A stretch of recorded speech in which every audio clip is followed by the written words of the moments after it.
Welcome to Flatline. To all the true crime junkies, this one's for you. Join me as we unfold different true crime cases that have taken place all over and listen to a story that ends in the most deadliest and tragic ways. Hello everyone, welcome back to another episode of Flatline. I am your host, Ronnie Gomez, and today we are talking about the most infamous and sickening case of last year, the case of Taylor Schabusiness. This has been talked about all over social media, especially in the true crime community. But I wanted to talk about this since now it is a closed done case, and we have all the information about this horrific tragedy. As always, before we start on today's episode, please make sure to follow this podcast and give it a great rating. It means a lot to me, but also it will reach more people who enjoy true crime episodes. Also in my information box, I have all my socials, including the one for this podcast. So please feel free to follow and support me there as well. And without further ado, let's get on to today's case. Before I get on to the horrific tragedy, I want to start off by talking about the victim of this case, Shad Thyrion. Chad was born on September 7, 1997 in Green Bay, Wisconsin, to his parents Tara Pakinage and Michael Thyrion. Shad had 3 siblings, 2 sisters named Ava and Sylvia, and a brother named Bo. They lived in a village in Wisconsin called Ashwaubenon. Shad attended Howard and Swamico schools as a child and then later worked with his father Michael and his grandfather David in their family businesses. Shad enjoyed a few things such as camping, games, art, and spending time with his family. On his Facebook page, it showed that Shad was also interested in music. He was described by his friends and family as a very kind and compassionate person. Unfortunately, there's not much more information about Shad's past. A lot of it had to do with his family keeping it confidential so they can respect his memory. During the time of this case, which occurred in 2023, Shad was only 26 years old. Sadly, little did Shad know he was going to meet someone who would end up tragically ending his life. And that person is no other than Taylor Coronado, now known as Taylor Schabusiness. Now, let's talk about the perpetrator. Taylor was born on November 23, 1997 in Chicago. She was raised by both her mother Maria and her father Arturo until age 11, and also had a brother named AJ.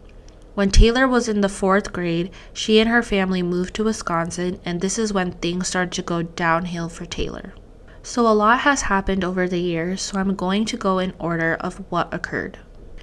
In 2009, Taylor's mother suddenly passed away from cirrhosis and alcoholism. This incident caused Taylor to receive mental health treatment and to also address her attention, concentration, and behavioral problems in school. Her doctor found her symptoms stemmed from ADHD and was prescribed mood stabilizers, antidepressants, and antipsychotics until age 18, where she decided to stop taking them. Taylor started to experiment with drug use, especially with meth. Taylor still attended schools in Wisconsin, and during her senior year, she was expelled due to fighting with another student. She then later moved to Texas and lived with her grandparents, and also graduated from high school there. In 2017, Taylor got into a relationship with a man named Warren Schabusiness, hence where the name comes from. And on February 14, 2020, they got married. So I just want to say, just because she got married on the day of love, I don't think it really shows that she knows what love is, especially with the act she commits later on. During the relationship and marriage, Taylor and Warren both enjoyed doing drugs, especially using meth. Taylor's father remarried after her mother's passing, but the marriage soon ended because in 2018, Taylor's father was arrested and charged for accused rape of a minor, and has been sentenced to 2 counts of second-degree sexual assault of a child. In 2021, Taylor and Warren had a son, who is now 3 years old. I'm not sure if she was doing drugs at the time of her pregnancy.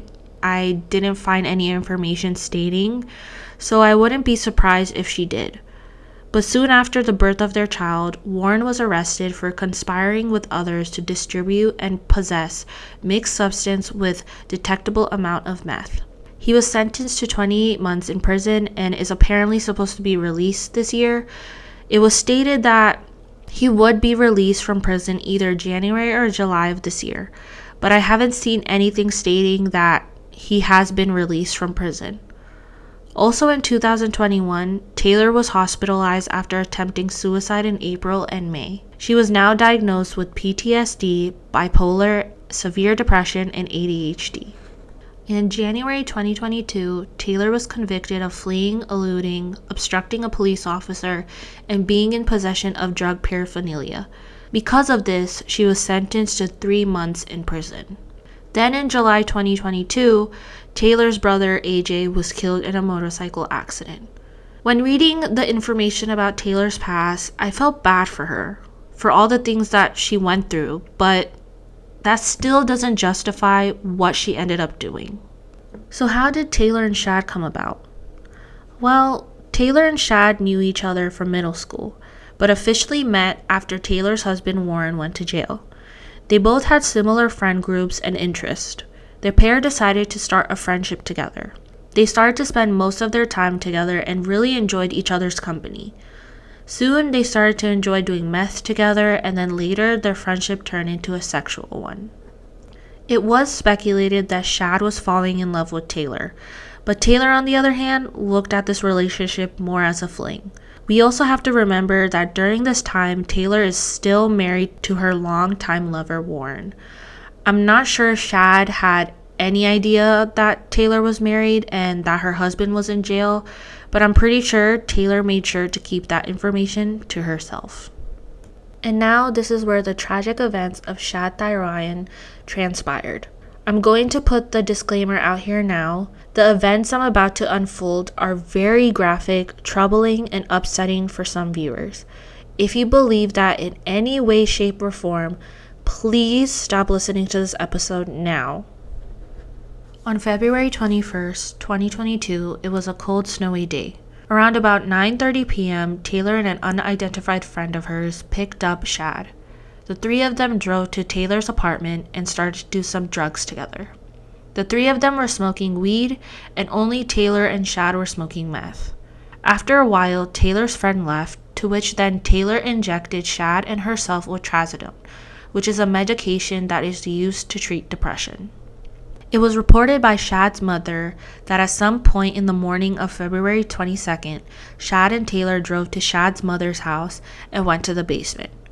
During this time they were at the house, Shad's mother was not home. 5 minutes after they went down to the basement, Shad and Taylor started to engage in sexual intercourse.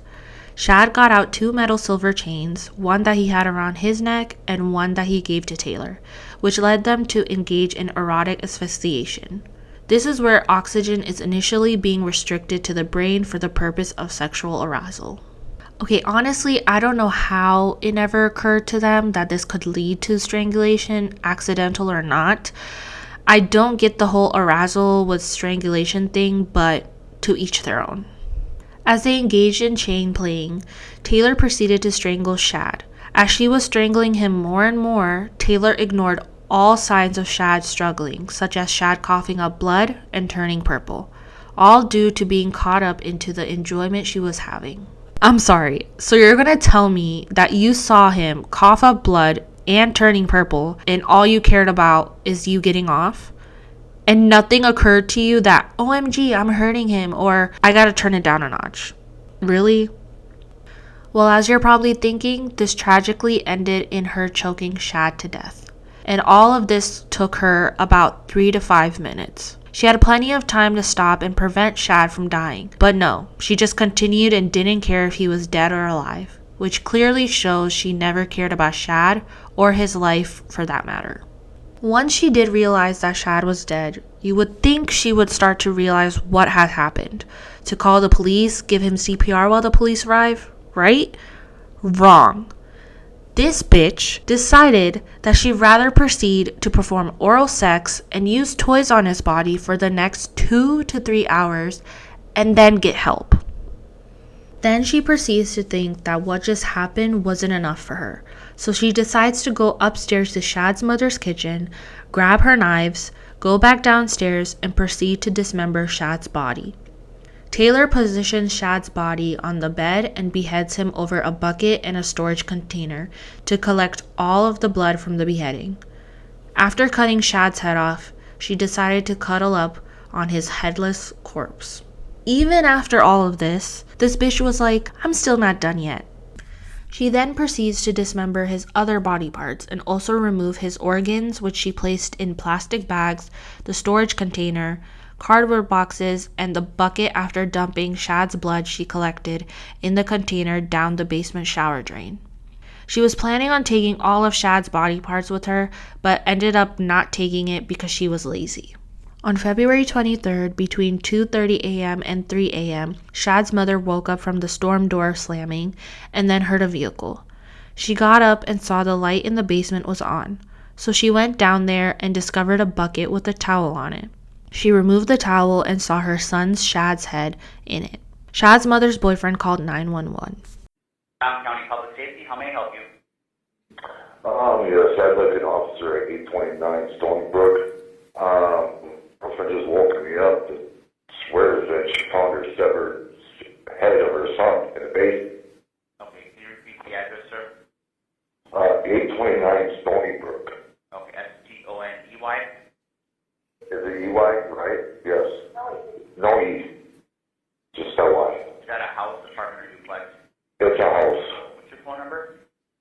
My number is 327-3748. My name's Steve. 327-3748? Yes. What's your last name, Steve? Hendricks. Okay, tell me what's happening there again? I have no clue what's happening. My girl swears that she's found her severed head of her son in the basement. Did you go down there? In a bucket. I went down. I can't tell what the fuck it is. Part of my language. I'm kind of a little freaked out. Okay, did she just wake up and say that? Yeah.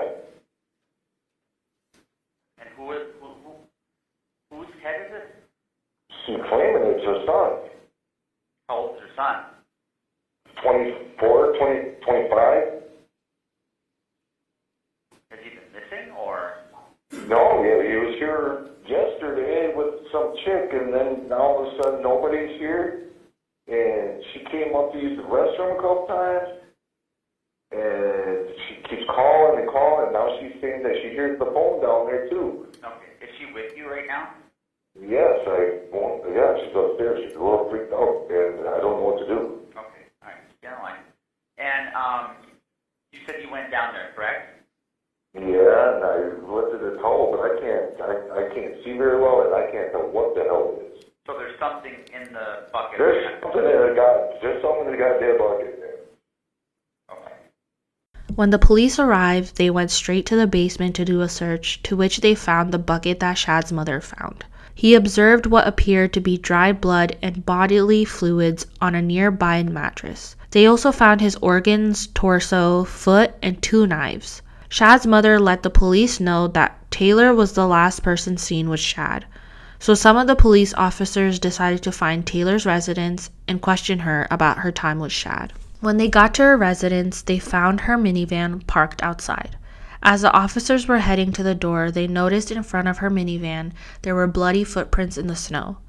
At this time, Taylor came out of her residence wearing a blood-stained sweatshirt and sweatpants. She was completely normal and unbothered when the police approached her.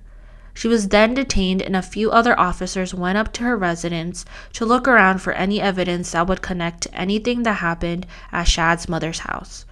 The police officers that were with Taylor noticed her hands were smeared with blood.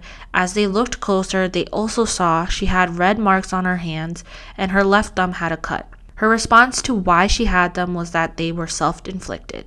The police asked Taylor if she knew why they were here, and she said something that sounded like, because of my warrant for my arrest. She knew what she did and wasn't hiding it at all. During this as well, other officers were also near Taylor's minivan and were trying to open it. Eventually, the officers were able to open the minivan and found a crock pot box, and inside was one of Shad's legs. They immediately placed Taylor under arrest and took her to the station for interrogation and processing. When speaking to the detectives, Taylor went into graphic details about that night. She stated that she blacked out during the choking of Shad and regained consciousness before he died and before dismembering him. She also stated Shad and her were also smoking and referred to meth as the slang name, that bitch. During the interrogation, Taylor was speaking as she found this ordeal amusing. She stated to the detectives that she enjoyed choking him and that she was, quote, sucking and cutting at the same time, and also made comments to the detectives asking if they knew what it was like to love something so much that you kill it. Also, during the interrogation, Taylor was laughing and giggling when talking about the crime she committed on Shad. She also tells the detectives that she didn't want or plan on killing Shad, but her actions and comments towards the whole incident show something else. Okay, so, how can you say you didn't want or plan on killing Shad, but then tell detectives that if they knew what it was like to love something enough to kill it? Bitch, make it make sense. Then you also quote-unquote tease the detectives by saying, oh, the police are gonna have a fun time trying to find all the organs. What? Clearly, she has no remorse or care on what she inflicted on Shad, and it's seriously unfucking believable. After the interrogation, Taylor was held on a $2 million bond and charged with murder, mutilation of a corpse, and third-degree sexual assault, while forensics and investigators gathered evidence for her trial. Before the trial began, Taylor was ordered to be psychologically evaluated, and in May 2022, she was deemed fit to stand trial. Before the trial started, the judge entered a not guilty plea on her behalf before scheduling her trial for October 2022. Later, Taylor's attorney changed her plea to not guilty by reason of insanity on September 1st, 2022, which caused the trial to be pushed again due to Taylor getting another psychological evaluation. But despite another evaluation, the judge deemed Taylor fit to stand trial. So first, I'm going to start off with the defense and some of their points during the trial. The court hearing started in the beginning of 2023. Taylor pleaded not guilty for the murder of Shad Thyrion. The defense team really tried to push that Taylor was under the severe influence of the drugs meth and trazodone at the time of the murder. They also requested the judge to eliminate all the comments that she made to the officers during her arrest and during her interrogation, and argued that Taylor was not in the right state of mind during the time of these instances, that anything she may have said may have all been made up from being delulu. They also requested the charges of sexual assault to be dropped because the victim at the time of the incident was not alive. So you're telling me that she should be able to get away from having sex with a dead body?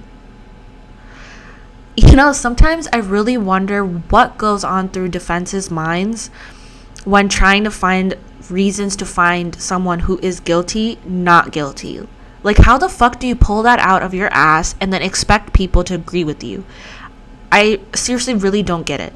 But thankfully, the judge looked over his stupid ass and denied all their requests. The judge decided that after all the delay, that the case will finally go on trial for May 2023.